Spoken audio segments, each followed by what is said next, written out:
Rio inglês. das Ostras. Carol, depois divide as telas. Isso, mantém as telas assim, Carol. Tá bom, vai lá. Olá, gente, boa noite. Estamos começando aí mais um debate do CEP Rio das Ostras.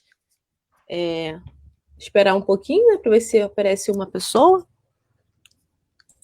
Vai compartilhando aí, Luciano. Vou entrar aqui agora, só um segundo. Você já tá, a gente está online, tem certeza? Já está online.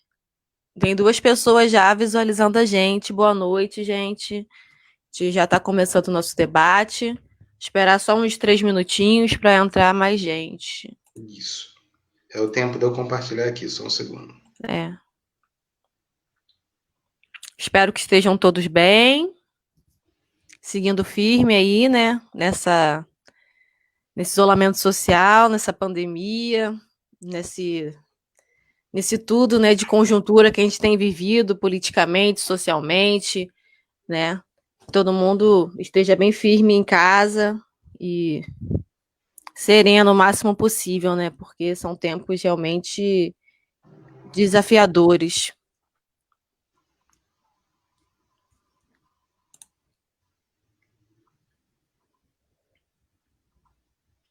Carol, acho que já Boa pode ir. noite.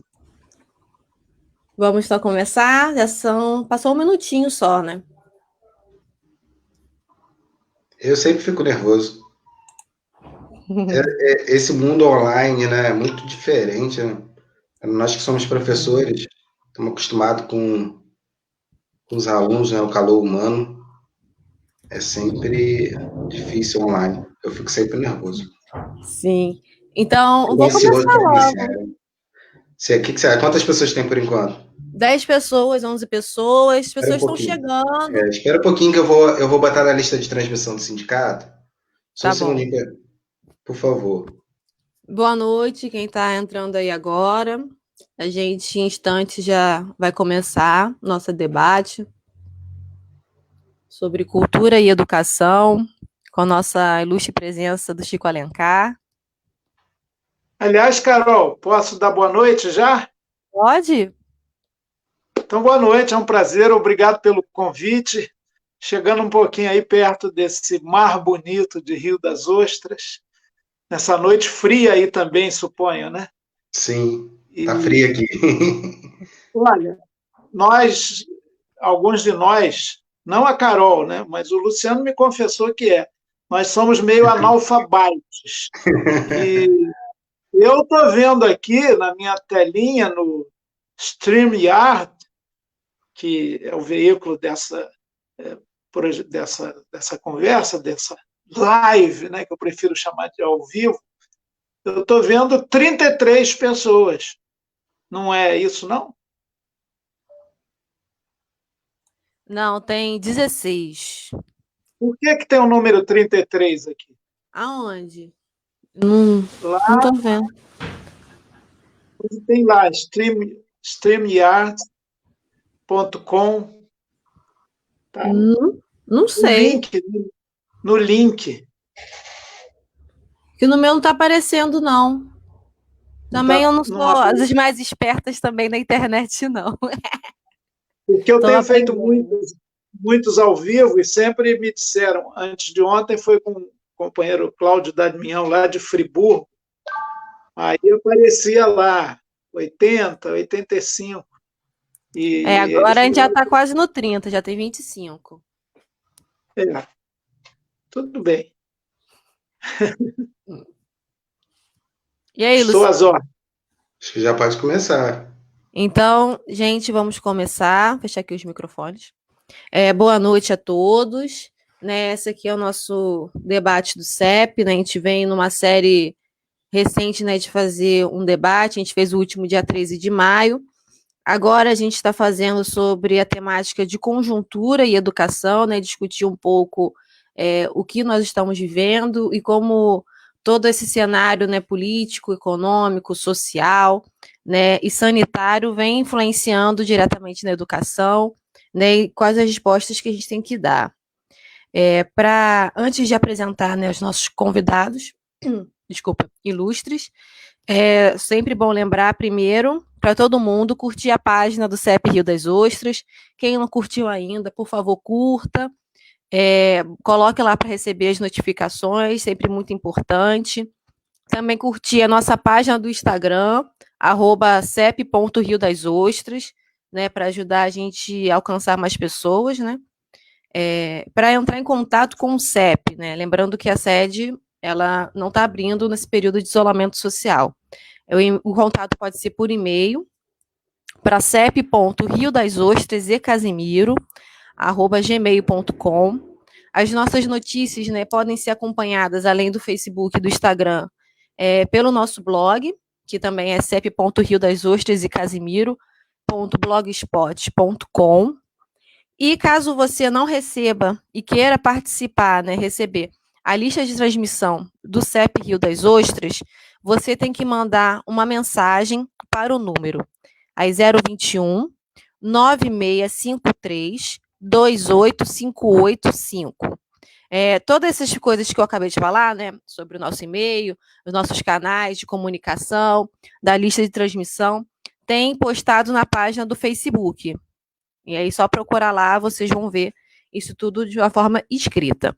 E para finalizar esses primeiros informes, pedir para todo mundo, né, compartilhar esse vídeo, o vídeo dessa live, para a gente consiga atingir mais pessoas, educadores ou não, né, que a gente possa discutir esse tema tão pertinente. E aí, né, apresentando, eu esqueci de me apresentar, mas algumas pessoas já me conhecem. Eu sou Ana Carolina, eu sou trabalhadora do CEP, eu também sou assistente social, né, e vou estar aqui nessa mediação dessa atividade. Compondo aqui a nossa mesa tem o professor Luciano, ele é diretor, né, coordenador-geral do CEP de Rio das Ostras, do CEP Central. Ele é professor de História da rede municipal aqui de Rio das Ostras. Ele é pós-graduado em Urbanismo e tem mestrado em Planejamento Urbano. O nosso outro convidado é o professor Chico Alencar, né, que é graduado em História pela UF e mestre em Educação pela Fundação Getúlio Vargas, né? E aí é professor do FRJ e tem uma série de livros publicados, que é uma lista imensa, né, extensa. Eu poderia falar tudo, mas eu acho que é melhor deixar para o debate, para a gente ter mais tempo para a gente poder discutir e também, na segunda parte, a gente conseguir responder as perguntas. E aí, como vai funcionar o nosso debate? Primeiro, o Luciano vai fazer uma abertura de 10 minutos, depois a gente vai passar a fala para o professor Chico Alencar, ele vai fazer também uma explanação, né, de 20 minutos. Vocês, né, vão mandando as perguntas pelo chat, eu vou anotando, né, as perguntas em comum, né, porque também não dá para ser todas, né, porque senão a gente poderia ficar aqui a madrugada toda e não é o intuito. E eu faço as perguntas, né, leio as perguntas e aí o Chico Alencar ele responde e finaliza o nosso debate. Tudo bem? Então, vamos começar. Luciano, pode falar. Um momento tão difícil para todos os trabalhadores. É um imenso prazer estar aqui online, com muitos parceiros online. Nós acabamos de uma assembleia do CEP Rio das Ostras agora, online, e agora estamos entrando no debate de conjuntura com um convidado mais do que especial, né? Que é o professor Chico Alencar.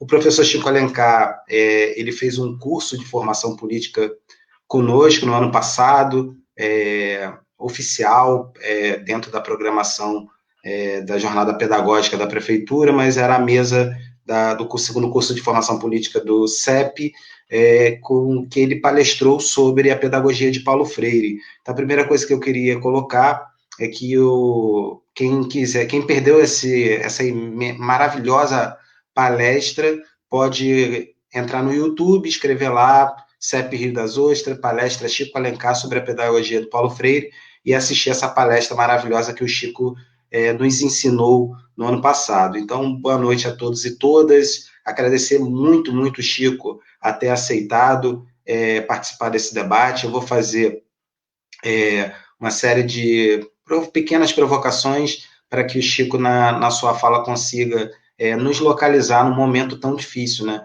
E o Chico tem uma agenda muito requisitada, então, para nós é um orgulho para a cidade, para Rio das Ostras, a gente está recebendo o professor Chico Alencar. Eu queria começar a minha provocação falando que me parece que essa é a conjuntura mais difícil desde o fim da ditadura militar. Pelo menos eu que estou na militância desde que eu era secundarista do Grêmio, e eu fui do DCE da FRJ, e agora estou no sindicato, no CEP, nesses últimos 25 anos eu acho que eu nunca vivenciei nada parecido com o que nós estamos vivenciando. E eu não estou falando só da questão da pandemia, que é uma novidade, tem a gripe espanhola, historicamente, né? Mas eu estou falando da situação mundial mesmo. Nós estamos vivendo um momento de grande defensiva para a classe trabalhadora, né? As políticas neoliberais no mundo, aplicadas por Ronald Reagan, Margaret Thatcher, desde a década de 80 no mundo, parece que com Paulo Guedes se consolida a total falta de direitos, a retirada de direitos dos trabalhadores. Então, para nós, do Sindicato Estadual dos Profissionais da Educação de Rio das Ostras, nós estamos lutando agora, muitas vezes, para que pague o piso, né? Para que tenha o reajuste inflacionário do ano, que não são aumentos reais, né? Ganhos reais, são lutas defensivas para a gente manter os nossos direitos. E aí, eu acredito que hoje o mundo está muito polarizado nessa conjuntura defensiva para a classe trabalhadora entre a pandemia, né, como os governos no mundo enfrentam a pandemia, e no caso brasileiro, o negacionismo, né, as carreatas da morte. Né, é um princípio para nós do CEP que todos os trabalhadores recebam auxílio, que fiquem em casa, porque é muito perigoso, esse vírus não é uma gripezinha, não mata só idosos, mata todas as pessoas jovens e idade adulta, crianças. Então, assim, nós temos um duplo desafio no Brasil, que é enfrentar a pandemia e enfrentar o negacionismo do governo Bolsonaro, né? Enfrentar essas carreatas para reabrir o comércio, que podem aumentar o contágio e levar à morte de milhões de pessoas no Brasil. Nós vimos que quem foi nessa linha negacionista, o povo desses países pagou muito caro. Eu estou falando da Itália, né, uma das campeãs do coronavírus, que não foi, no primeiro momento, isolada, não teve isolamento social e pagou muito caro com as mortes na Itália. Estou falando do Donald Trump, que também não fez o isolamento da forma correta no primeiro momento e tem mais de 1 milhão de pessoas já com coronavírus naquele país, milhares de mortos. E, infelizmente, eu estou falando do Brasil também, que também pagou para ver, e agora já é o segundo país, né, na lista de contágio, e, infelizmente, a tendência é que até setembro a gente continue nessa escalada da morte, né? E isso é muito preocupante, e essas provocações eu queria trazer para o Chico, né? Porque no nosso caso, com relação à educação, nós já vimos experiências de volta às aulas na semana passada na França, e em uma semana aumentou o contágio nas escolas. Então, o CEP é radicalmente contra a volta às aulas durante a ascensão da pandemia no Brasil. Nós defendemos a quarentena, nós não estamos fazendo manifestações nesse período. É bem difícil para nós, já que a gente está perdendo direitos, né? Os governos estão querendo retirar alguns auxílios, mas o mais importante é a vida humana, né? O mais importante é nós termos possibilidade de manter os nossos entes queridos, parentes vivos, né? E essa pandemia, então, já nos ensinou que não dá para voltar antes do tempo. A França, que é um país desenvolvido economicamente, teve dificuldade de controlar a pandemia nas escolas, mesmo lá já está num outro ciclo, pós o período pior, e mesmo se contaminou. Então, se tentarem voltar às aulas, hoje isso é um decreto, né, dizendo que pode ficar mais 60 dias em casa, nós defendemos esse decreto, e aonde for, no estado do Rio de Janeiro, tentarem voltar às aulas, a gente vai responder com greve, né, para manter a vida dos profissionais da educação. E a situação brasileira, além da pandemia, é muito grave pelas políticas econômicas neoliberais do Paulo Guedes, retirada de direitos, mas também pela retórica que o Bolsonaro tem aplicado no último período. O Bolsonaro e seus seguidores têm feito críticas à China. A China é o principal parceiro econômico do país, compra soja, nós defendemos reforma agrária, fim do latifúndio, mas hoje, na pauta de exportações brasileiras, a agricultura é muito importante e atacar a China nesse momento, onde a China está se recuperando da pandemia, pode significar uma redução da compra de commodities brasileiras. Então, é uma irresponsabilidade do governo Bolsonaro fazer esses ataques à China para fazer uma relação internacional prioritária com os Estados Unidos, que já declararam que vão bloquear os voos do Brasil, porque agora o Brasil é o epicentro da pandemia de coronavírus, e eles vão bloquear os voos, e o Brasil está lá submisso, se aproximando dos Estados Unidos e criticando a China sem ter uma preocupação econômica com o país. A China, se diminuir as exportações para a China, isso vai causar uma quebra da economia brasileira tremenda no momento que nós vamos tentar nos recuperarmos desse período que nós estamos passando, né, de fechamento da economia, mas na volta as exportações são algo bastante importante. E no plano da educação, nós vimos experiências frustradas de EAD.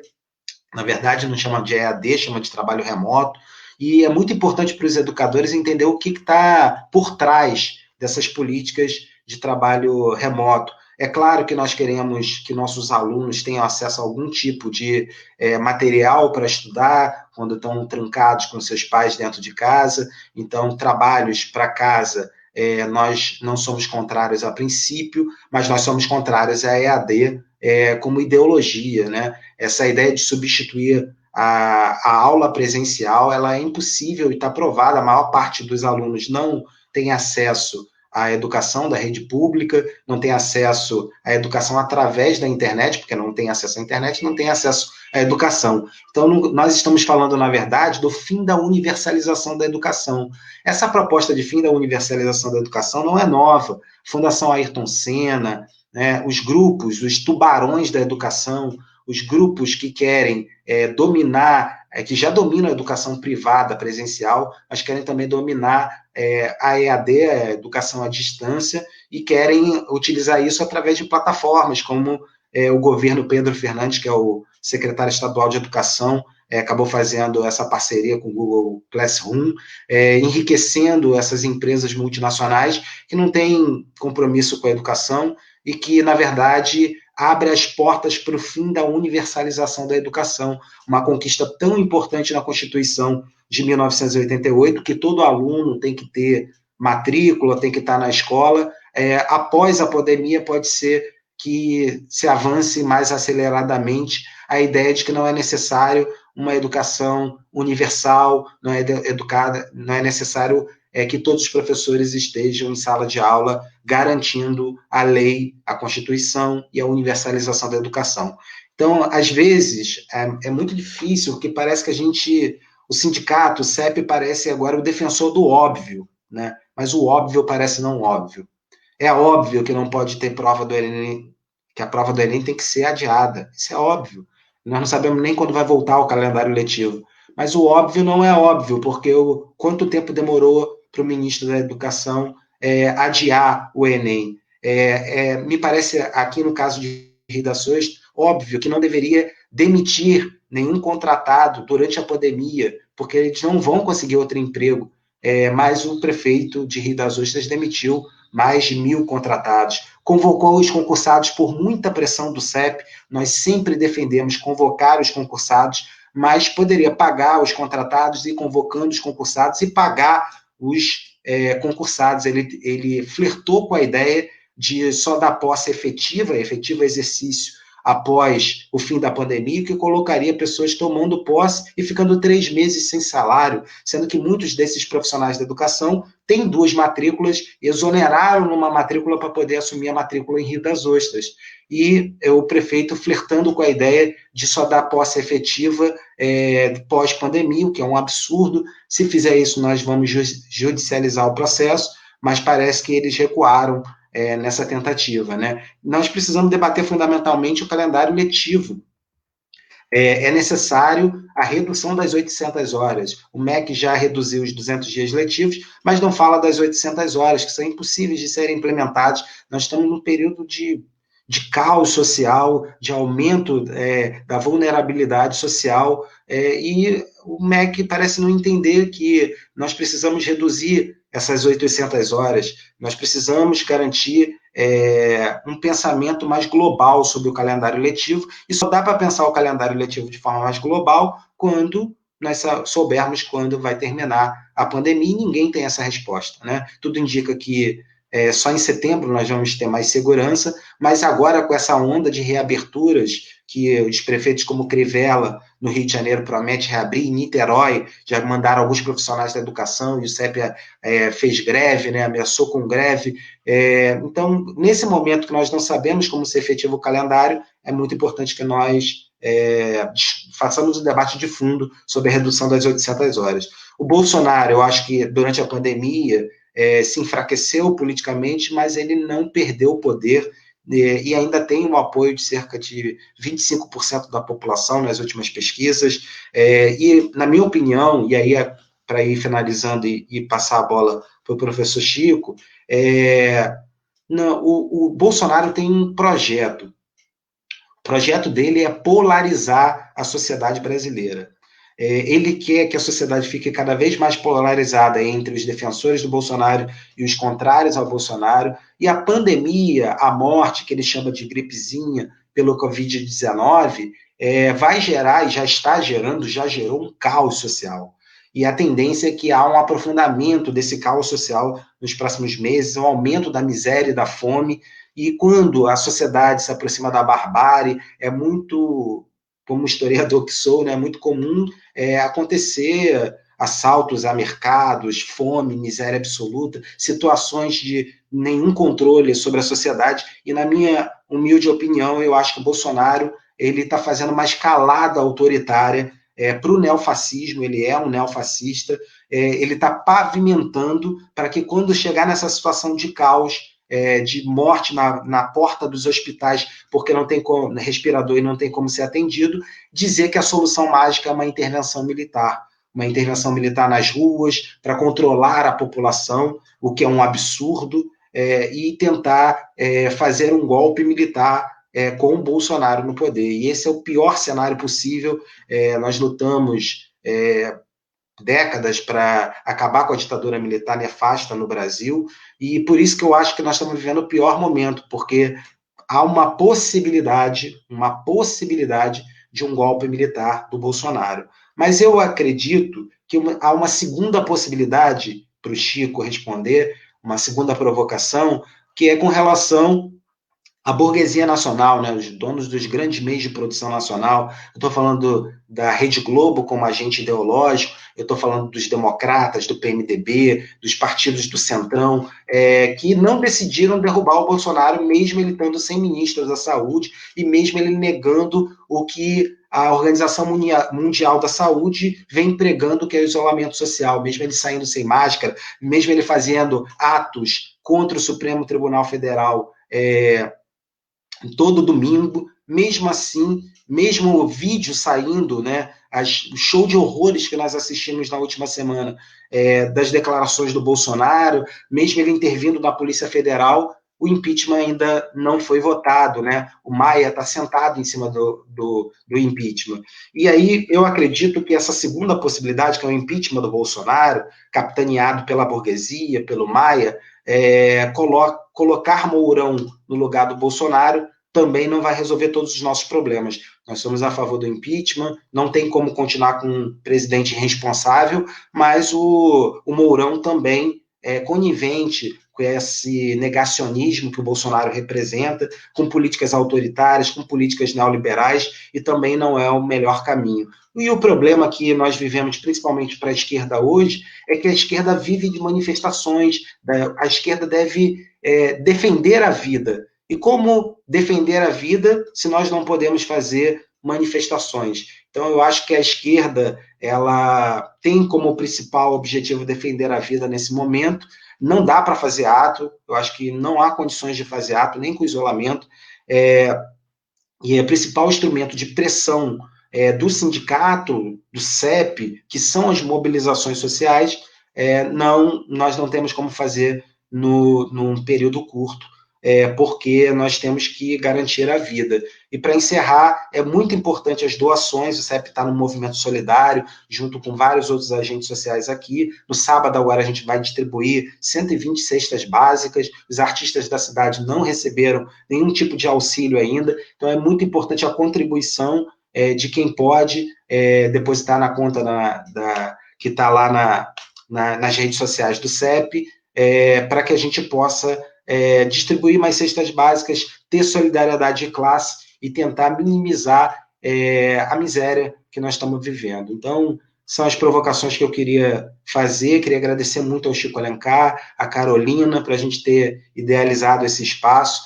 e estou ansioso, como todos que estão assistindo, para ouvir o Chico falar sobre conjuntura, falar sobre educação, e com a sua experiência de quem já lutou contra a ditadura militar, traçar os caminhos para que a gente possa não viver a volta do pesadelo da ditadura militar, e para que a gente consiga realmente impeachment esse presidente irresponsável. Obrigado, Luciano, pelas suas provocações. Agora o professor Chico Alencar tem toda a palavra. Obrigado, Carol. Obrigado, querido amigo Luciano. Bom, vocês já botaram quente nessa nossa conversa. Quero agradecer e abraçar virtualmente a todos que estão nos acompanhando aqui. E começar dizendo que nós vivemos uma conjuntura inédita nas nossas vidas, e olha que eu já tenho décadas aqui, talvez minha idade seja a soma da do Luciano e a da Carol, mas nunca a minha geração e a de vocês viveu uma situação como essa. Uma conjuntura sob o signo letal do coronavírus, do novo coronavírus, onde todos nos indagamos como enfrentar aqui e agora, e tendo um grande aliado da pandemia, que é o governo federal do Brasil, já considerado o pior do planeta no enfrentamento a essa tragédia, e o que virá também. Aliás, toda boa análise de conjuntura, ela fotografa o momento, o estágio do conflito de classes numa sociedade de classes como a nossa, naquele momento, as instâncias políticas, jurídicas, culturais, econômicas, mas também se indaga sobre o futuro. E nós podemos afirmar que estamos num tempo de incerteza estrutural. Ninguém previa que o mundo ia parar, nem as forças revolucionárias mais poderosas e potentes do planeta reunidas conseguiriam fazer a máquina predominantemente capitalista do mundo estancar, parar, ter um momento de descompasso. E a gente vê que também uma série de políticas quase que dogmáticas, o pensamento único, ultra neoliberal, do Estado mínimo, do privatismo máximo, com uma grande solução e o caminho já que a humanidade trilhava, tudo isso se mostrou insuficiente, um grande abalo. Então, o que dá para considerar é que a gente vive uma conjuntura, como o Luciano mesmo destacou, inédita, trágica e muito difícil, particularmente no Brasil. Há características aqui singulares e terríveis. E, por outro lado, o mundo que se vislumbra aí, ainda que não venha uma transformação estrutural imensa, ele mudará, certamente. Quem sabe um padrão mais austero de consumo para aquelas classes privilegiadas que podem consumir, quem sabe um olhar, inclusive, de políticas públicas para aqueles à margem, os invisibilizados da sociedade, os precarizados, os que vivem dentro da uberização das relações de trabalho, arrancados violentamente dos seus direitos mais elementares. Políticas públicas de saúde também, nunca se falou tanto no Brasil como no SUS agora, ele que foi sucateado, até o Mandetta, que ficou bem visto como ministro da Saúde, foi meu colega lá como deputado federal, nunca defendeu o SUS, vem da medicina privada, Unimed e companhia. É verdade que ele sempre teve uma postura de reconhecimento da ciência, né? Não era terraplanista, mas ele, lá pelas tantas, já estava botando a jaqueta do Sistema Único de Saúde. Isso é algo que vai avultar, creio eu. E também a questão do meio ambiente. Claro que essa pandemia, essa doença mundial que atinge todos os países, ela tem a ver também com a forma como o sistema lida com o meio ambiente, a forma voraz, violenta, predatória. Isso tudo está em questão. E emergirá no cenário mundial, ao que tudo indica, uma nova nação hegemônica, que é a China, onde se diz que começou essa virose, mas, de qualquer maneira, a China soube combatê-la. O Brasil já ultrapassou em muitas casas, em muitos países, o número de mortos da China, que tem uma população 5 vezes, 6 vezes maior que a nossa, ou mais até. Enfim, é uma realidade difícil. Aí eu chego na nossa aldeia, Brasil, que eu hoje chamo de República Degenerativa do Brasil. Por quê? Para começar no hoje, aqui e agora, é uma degeneração dos princípios mais elementares da República Federativa do Brasil. Não estou falando da República dos nossos sonhos, igualitária, socialista, com participação popular intensa, democracia de alto calibre, nada disso, não. Estou falando dos princípios que a Constituição de 1988 determina para o funcionamento da nossa República Federativa. Ela virou degenerativa quando a gente vê hoje, 28 de maio, o Procurador-Geral da República sendo o advogado do Bolsonaro, do presidente, descaradamente. Recomenda que não se investigue o celular, não se apreenda o celular do presidente, que o inquérito sobre as fake news seja interrompido. Mas, hoje também, 28 de maio, o ministro da Justiça, que entrou no lugar do Moro, o tal de André Mendonça, ele vira advogado dos terroristas, dos bandidos, desses de extrema-direita que querem um novo AI-5, querem fechar o Congresso, querem prender os ministros do Supremo, já ameaçaram incendiar o próprio Supremo. Tem uma lista, e faz tempo que isso acontece, de crimes de indução à violência mais letal, pois acreditem, é um espanto de ilegalidade. O ministro da Justiça hoje está pedindo o habeas corpus para essa gente toda. Ele que é pago com o nosso dinheiro, atuando para defender um grupelho neofascista. República Degenerativa do Brasil. Agora, o Bolsonaro não vai cumprir a pauta que lhe valeu 57 milhões de votos, quase 58 milhões, e o apoio da alta burguesia industrial, financeira, mercantil e latifundiária, que é a pauta do ultra-neoliberalismo. Privatizar absolutamente tudo, deixar o livre mercado e os monopólios regularem a vida nacional, a economia. É isso que geraria mais emprego. Muito capital estrangeiro aqui, pois, olha, esse pacto ultra-neoliberal do Estado mínimo, inclusive, destruindo todas as políticas públicas, como ele começou a fazer nesse ano e em 5 meses, ele não será implementado mais. Eles não conseguirão.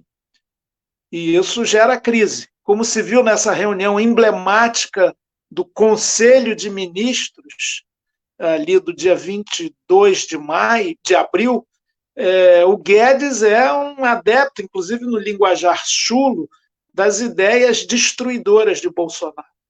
E isso cria algum desajuste, inclusive com setores da burguesia que apoiaram esse governo. Ele perde densidade lentamente, mas vai perdendo força.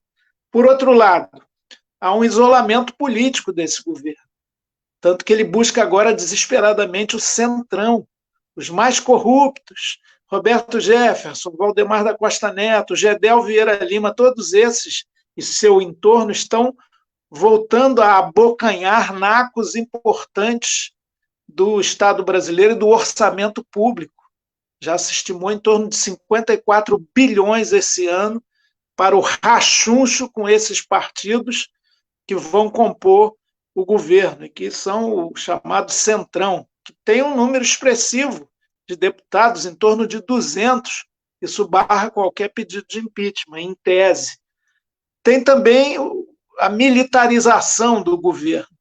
São quase 3 mil militares oficiais das 3 forças, mas notadamente do Exército, 8 deles ministros, só um estava na ativa, que é justamente o ministro da Defesa. Os outros são generais de pijama, como se diz, mas que, volta e meia, reiterando algo que corre junto com a história da nossa República, desde Deodoro e Floriano, que a proclamaram através de um golpe militar, que a monarquia escravocrata já estava em declínio mesmo, mas, de qualquer forma, essa tutela militar ela é recorrente na história da República e agora se manifesta dessa maneira direta.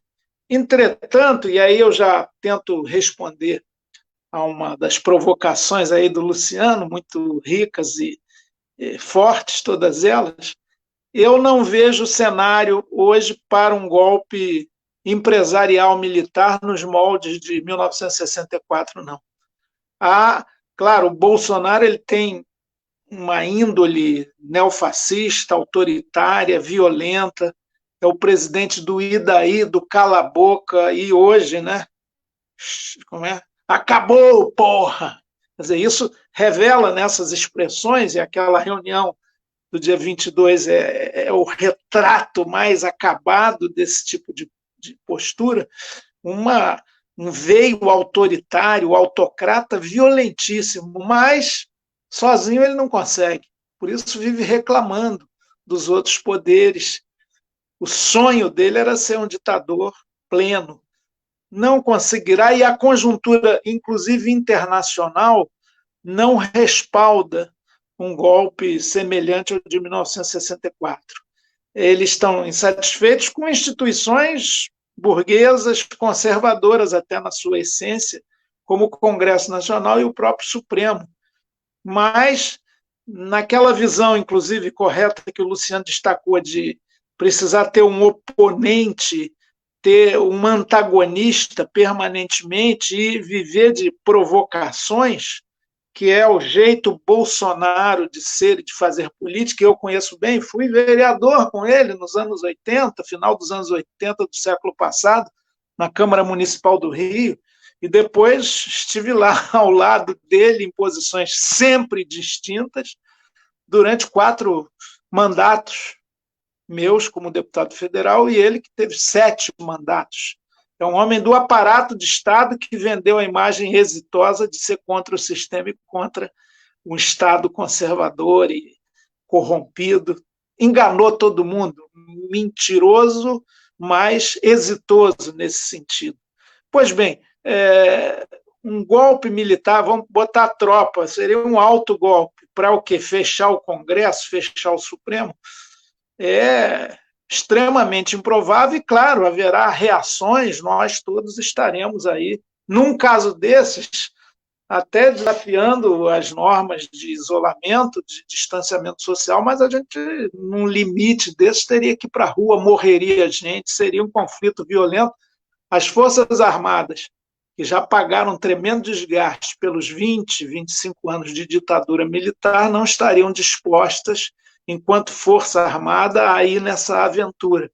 Por mais que um presidente responsável e seus pivetes, seus filhos, todos exercendo funções públicas eletivas, provoquem isso. Ontem também o Bolsonaro 3, né, como é que é? Aquele Eduardo Bolsonaro, que é deputado federal, falou que está no limite, que vai ter uma ruptura, não é questão de se vai ter, mas quando será.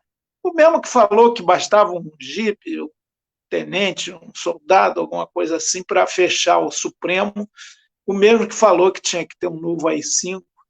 São os irresponsáveis, são os inconsequentes e que não têm, e isso é fundamental, o respaldo da maioria da população. É bom lembrar que impeachment, e são 34 pedidos lá na mesa do Rodrigo Maia, ele não jogou no lixo, botou na gavetinha, mas acho que é a primeira gaveta, está ali. Ele disse para uma pessoa das minhas relações, e que me contou isso, parlamentar, ele falou, olha, eu não quero parecer como o Eduardo Cunha, que fica chantageando com pedido de impeachment, mas reconheço que eles têm fundamento e não vou arquivar, pelo menos por enquanto, e seguramente nem todos. Pode ter um ou outro mais fraco, menos bem elaborado. Enfim, aquilo está lá como um elemento de justiça constitucional e muito importante para conter certos arroubos ditatoriais do Bolsonaro. Agora, o processo de impeachment só corre havendo, além da fundamentação, e cada pedido novo que chega mais bem fundamentado e amplia a lista de crimes de responsabilidade do presidente, não passa uma semana que ele não cometa algum desses crimes que a Constituição elenca no seu artigo 37, mas precisa ter força de opinião pública, não só publicada, porque eu vejo até os editoriais dos grandes jornais já largaram o Bolsonaro. Ele se tornou disfuncional, inclusive, para grandes forças econômicas do país. Mas isso não basta, é preciso ter massa crítica e nas ruas, de preferência, é a nossa limitação atual pelo distanciamento social que responsavelmente a gente tem que cumprir. Mas quando Bolsonaro chegar a 65%, mais de 60% de rejeição, o projeto do impeachment ele começa a tramitar, eu não tenho dúvida quanto a isso. Portanto, é um rumo, um destino, um futuro que depende de luta política, mobilização e consciência.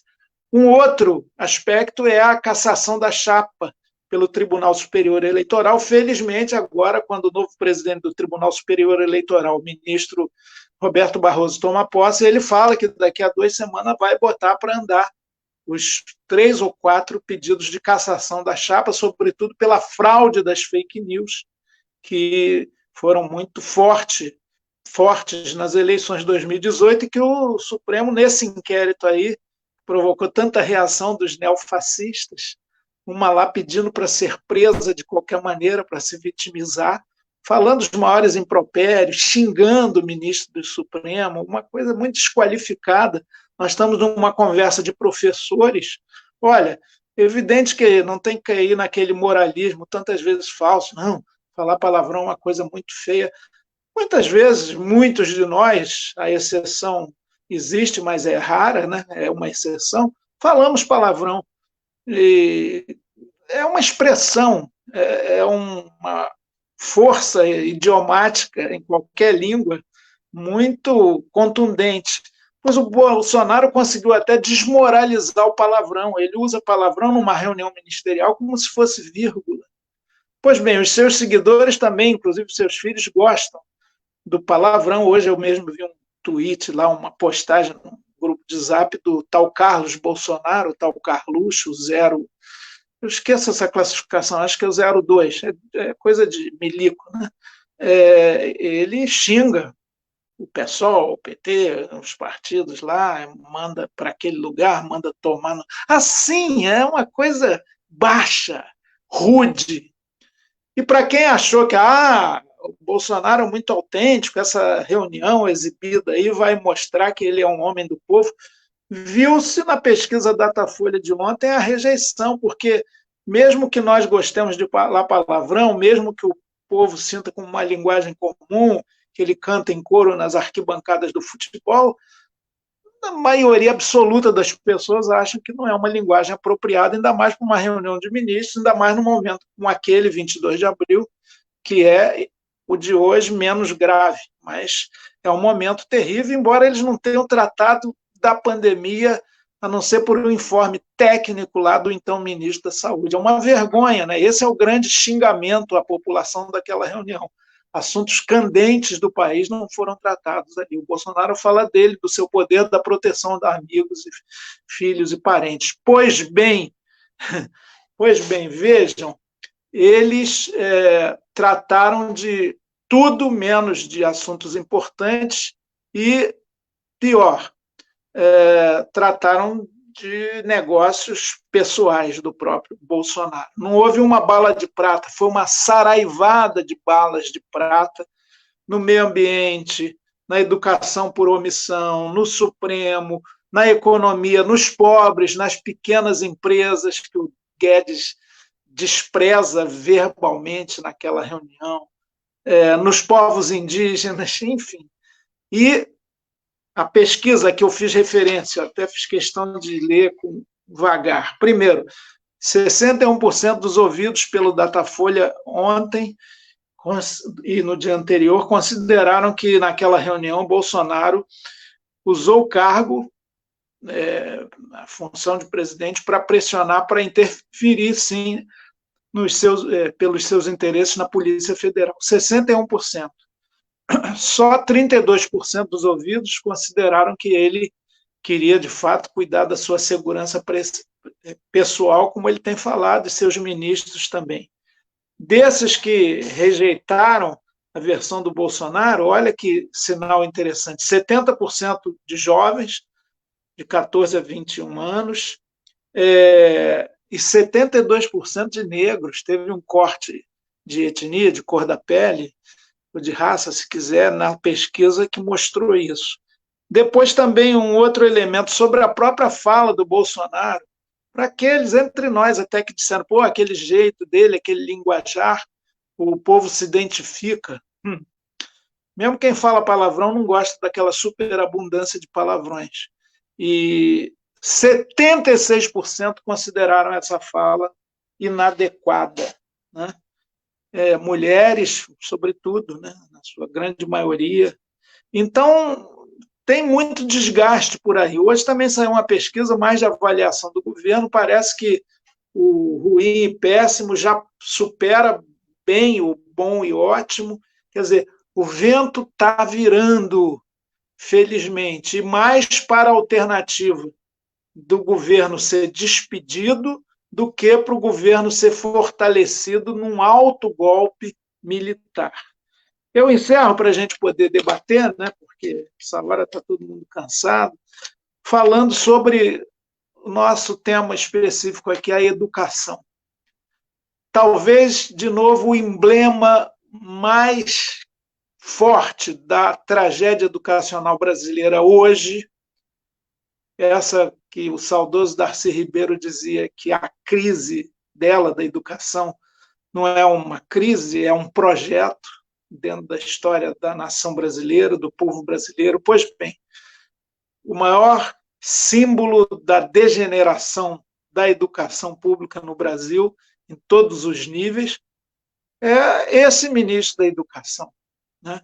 E não é porque ele, de vez em quando, tuita coisas com o português errado, não. Ele, nessa reunião, foi dos piores. Conseguiu falar as maiores sandices retrógradas, violentas, dizendo que odeia povos indígenas e povos ciganos, essas expressões não têm nada a ver, povo é um só, que é uma ideia nazifascista, aliás. Ele disse que por ele, e apontou para a Praça dos Três Poderes, prendia todo mundo, falando do Congresso Nacional também, a começar pelos bandidos do STF, está sendo objeto de um inquérito e querendo fugir do depoimento, com o apoio do Ministério da Justiça, do Procurador-Geral da República, que viraram advogados num caso particular, enfim. E eles sonham mesmo com a educação à distância. Eu lembro lá os bolsonaristas, que eram poucos, à direita, no tempo que eu fui deputado, há 1 ano e meio atrás, ainda falavam disso, além daquele escola sem partido, que felizmente, pelo menos no momento, está aí arquivado, esquecido. Demos uma batalha muito grande lá na época, mas Eles falaram muito dessa educação familiar, home school, alguma coisa assim, que é para desobrigar o Estado desse dever mínimo que vem do tempo de Napoleão Bonaparte, de garantir a instrução universal para todos, para todas. Pois bem, a educação à distância que esses tempos de pandemia trazem à baila de novo é um pouco essa realização do Estado mínimo que sai fora das suas responsabilidades da educação. E não reconhece a desigualdade de oportunidades e de acesso aos meios tecnológicos. Essa tremenda revolução tecnológica que nos permite estar conversando aqui, ela se mostrou desigual também, como tudo numa sociedade de classes. Então, o acesso aos mais pobres, pela internet, pelas aulas remotas, ele é muito mais difícil, muito mais precário. Na UFRJ, instituição de ensino superior, hoje teve a reunião do Conselho Universitário e um levantamento lá com os alunos da graduação de todos os cursos, diz que 20% não têm acesso à internet. Por isso que as aulas remotas estão estabelecendo lá um padrão, mas está difícil, porque tem que levar em consideração isso, senão elas não podem ser reiniciadas nem dessa forma remota. Enfim, gente, me alonguei muito, vou responder pouco, falar menos, mas acho que o quadro é esse, de dificuldade, de sofrimento, não sei se passamos de 26 mil mortos hoje, muito provavelmente, né? Não vi a última estatística macabra, que não é estatística, são pessoas e famílias enlutadas. As altas autoridades da República, o alto escalão de baixo calão, nega isso, né? E, no entanto, é indiferente e insensível, mas nós temos que ter essa sensibilidade, e essa dor assim pungente não há de ser inutilmente, como versejou meu saudoso, queridíssimo amigo, que se foi na pandemia, o Aldir Blanc. Uma dor assim pungente não há de ser inutilmente, repito. Muito obrigada, muito bom te ouvir, né? E refletir e pensar sobre essa situação. Acho que foram valiosas contribuições, né, do professor Chico Alencar. Antes de falar aqui as perguntas, né, que apareceram no chat, lembrar todo mundo para compartilhar essa live, e quem não curtiu a página do CEP, por favor, curta a página, ajuda a gente divulgar. Então, apareceram algumas perguntas, umas você foi respondendo ao longo da sua fala, né, como a possibilidade de um golpe, mas tem duas especiais que eu acho que fazem o mesmo bloco de perguntas, eu acho que interessante. Primeiro, como pensar, né, educação pública e gratuita no pós-pandemia, né, se é possível pensar e como pensar a partir disso, principalmente no cenário que a gente está vendo de grandes ataques, né, à educação, e com projetos como, por exemplo, Futura-se, né, do governo federal. E a segunda pergunta, que eu acho que casa bem com ela, é sobre também o pós-pandemia, mas pensando nossa economia, né, como virá a ser a nossa economia nesse período pós-pandêmico, né, um período também de muitas incertezas. São duas, né, que eu mapeei aqui, eu acho que o professor Chico Alencar ele pode responder. Se aparecer mais uma, depois mais alguma pergunta, a gente faz mais um bloco pequeno com mais duas, e a gente já encerra para não ficar muito longa, né, porque já são quase 10 horas da noite e algumas pessoas ainda estão trabalhando em casa ou trabalham ainda, né, nos seus locais de trabalho, não conseguem fazer isolamento social porque tem que trabalhar, e amanhã ainda é dia útil, né? Pode responder. Valeu, Carol. Todo dia é útil, né? Sobretudo os inúteis para o sistema da exploração econômica. Domingo é um dia delicioso, é ou não é? Quem não gosta? Mas, olha, bem objetivamente. Como eu disse, o mundo, o Brasil e o mundo que sairão dessa pandemia são incertos. E, claro, o rumo que ele irá tomar, o Brasil e o mundo, vai depender da luta política, da correlação de forças. É claro que todos os dogmas do sistema ultra neoliberal inimigo da educação pública gratuita de qualidade, estão questionadíssimos. Então, vai se abrir uma oportunidade, mas oportunidade não é certeza, é uma possibilidade, para que essa ideia da educação pública se reforce. É bom que outra grande mentira ficou desnudada, desmascarada, nesse tempo que temos que usar máscaras, que foi o da falta de recursos. Não tem dinheiro para isso, para aquilo, para nada e tal. E, no entanto, agora, nessa emergência, a despeito do governo não querer esse valor no início, propôs R$ 200, estão se pagando esse recurso ínfimo, mas é melhor do que nada, de R$ 600, nada menos do que 70 milhões de brasileiros se habilitaram para receber. Você vê o grau da miséria e da precarização, da uberização da economia no Brasil, né? Então, isso revela que recursos há, recursos estão aparecendo aí. É que eles queriam concentrar tudo para o giro financeiro e para, nessa época de financiarização do capital, para manter grandes grupos monopolistas do capital internacional financeiro, das especulações nas bolsas, como meio de acumulação. O padrão de acumulação de capital no Brasil e no mundo vai mudar, né?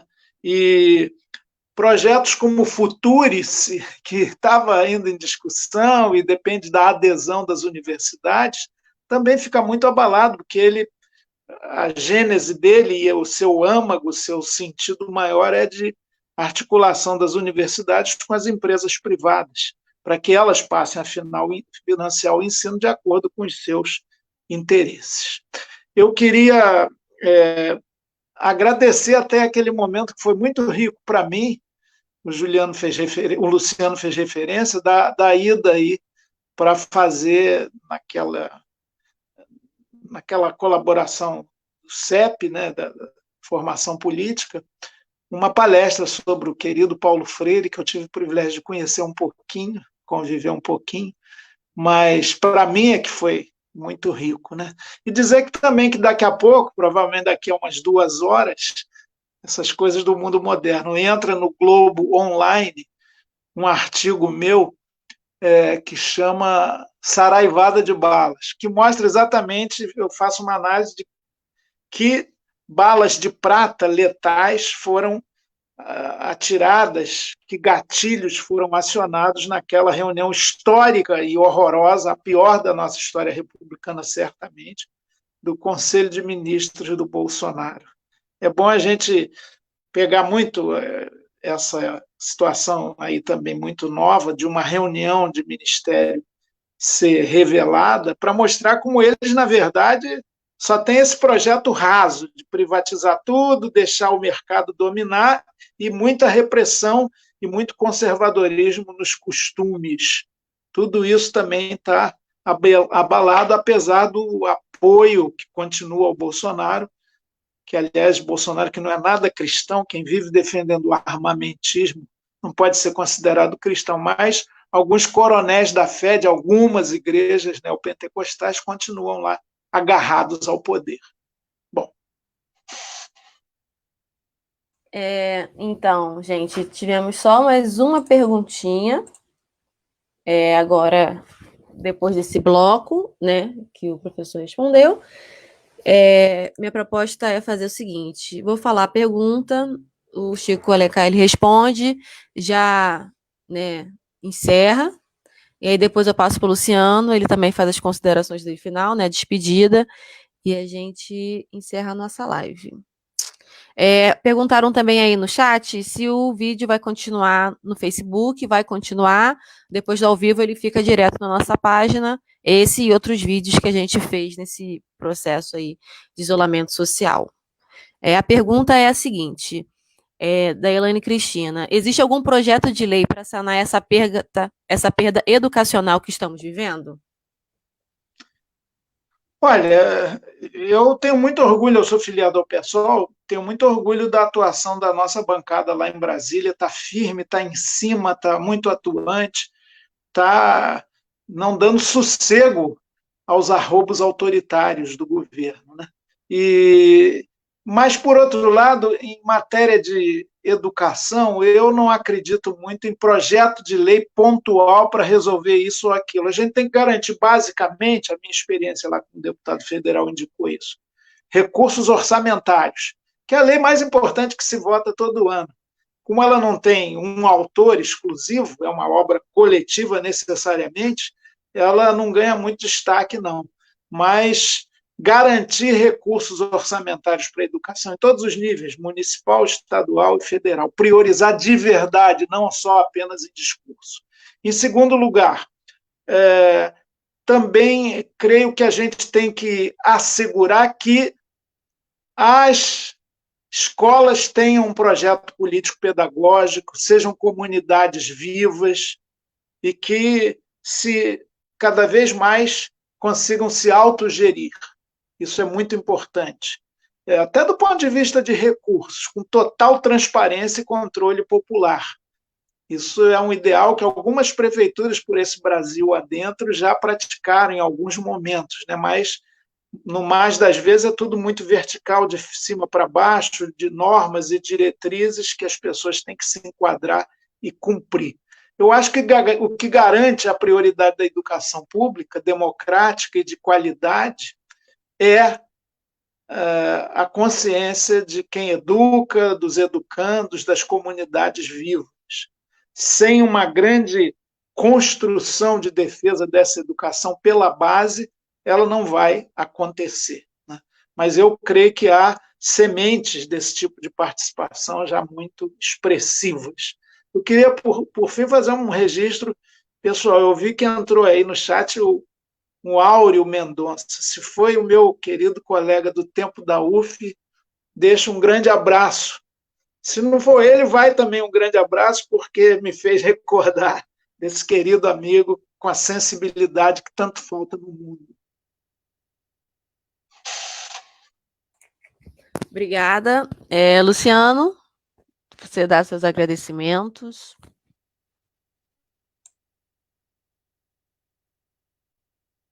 Deixa eu abrir o microfone, né? Eu queria agradecer imensamente o Chico, que é a fonte de inspiração, né? Tão confortável ouvir o Chico, né? Eu espero que eu humildemente tenha conseguido fazer uma boa provocação. E eu queria dizer, no começo a gente tem que parecer imparcial, né? Mas eu queria falar a minha opinião. Eu concordo com o Chico. Eu acho que a gente está mais próximo do impeachment do Bolsonaro do que de um golpe militar, né? Fiz a provocação, mas queria falar a minha opinião. Eu concordo 100% com suas palavras, Chico, como sempre, né? Você é um mestre, tão generoso, e agradecer a forma como você fala também, né? Nós da Teologia da Libertação, fazendo uma propagandazinha, né?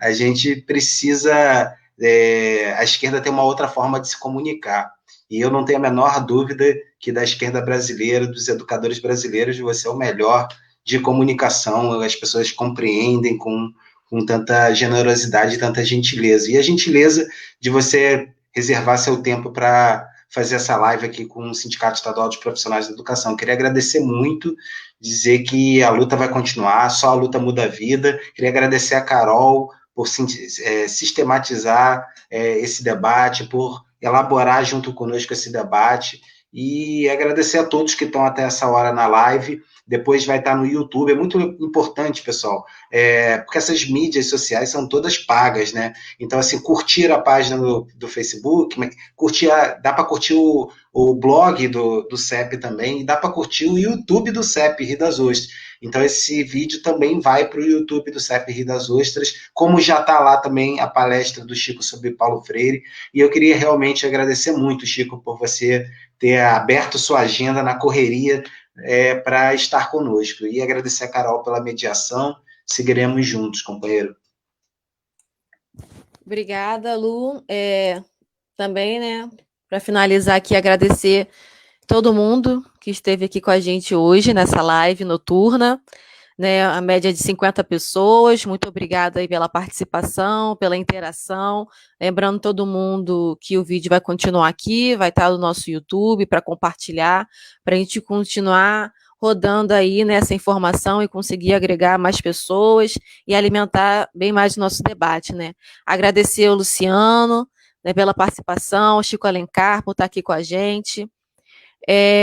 Falar sempre aí de novo, reforçar, né, para curtir as nossas páginas, Facebook, Instagram, YouTube, e principalmente, né, para todo mundo que puder ficar em casa, se resguarde, fique em casa, cuide de si, cuide das pessoas que você ama. Quem tiver que ir para a rua, né, ter essa necessidade, que às vezes é imperativa, né, não depende da gente, vá com muito cuidado, use máscara, use o álcool em gel, se proteja da melhor forma possível, né, porque hoje no boletim de Rio das Ostras, né, de notificações, né, e não são todos que são notificados, a gente tem 1.241 casos notificados de Covid, é um número bem expressivo, e a gente sabe que quando a pessoa só tem 1 ou 2 sintomas, o indicado é ela ficar em casa, nem chega a ser notificado. Então, mais do que Houve nunca... morte, né? Como? Morte já houve? 22. O boletim de hoje são 22 mortes e 396 casos confirmados, né? Então, é bom a gente se cuidar ao máximo para a gente conseguir passar da melhor forma aí por essa pandemia, né? É isso, gente. Muito obrigada a todos e todas. Boa noite. Vamos finalizar a live. Beijos a todas e todos.